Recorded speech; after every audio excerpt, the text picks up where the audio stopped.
Fear looks like darkness to me. It's chaotic. It doesn't really make sense.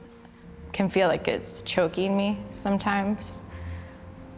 Lots of scribbles and swirls that really have no end.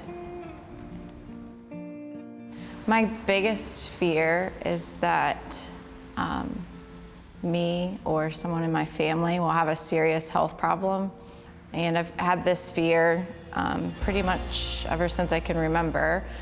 Being a little girl, I'd watched our grandmother come into her home.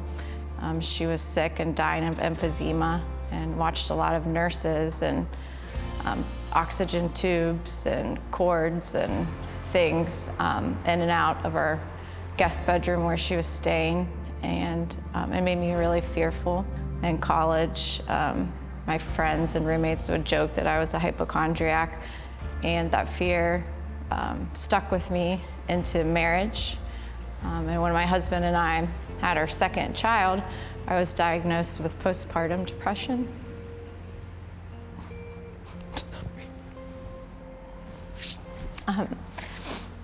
And with my postpartum depression, I was so fearful that something was going to happen to my little girls. I was afraid that I wouldn't be around to raise them or see them grow. It caused a lot of anxiety. It caused a lot of depression in my life. And it was just a really dark time. I'd been raised in a Christian home, going to church, but I definitely didn't have a relationship with God. The turning point for me was just asking God really bluntly to reveal himself to me. So it was kind of a last-ditch effort for me because I just couldn't see the end of the darkness.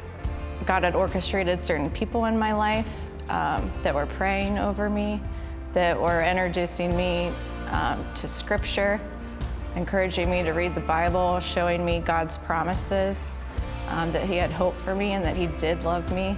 It brought light to the situation, and that's what got me through those really hard, fearful moments.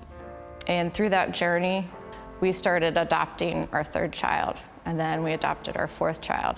Things that I just couldn't even imagine that we would have the strength to do, that I would have the mindset to do. You know, I continue to have anxiety in different moments in my life. And so it can be frustrating, it can be debilitating, and I can really get down on myself and just be upset that I'm back in a fearful situation again, and I let myself do that. But really the important thing for me now, it's easier to cope with because I just take it straight to Jesus and ask him to renew my mind. Fear is a liar, and I know the truth. It's God's truth and his plan for my life. And I see hope, not fear.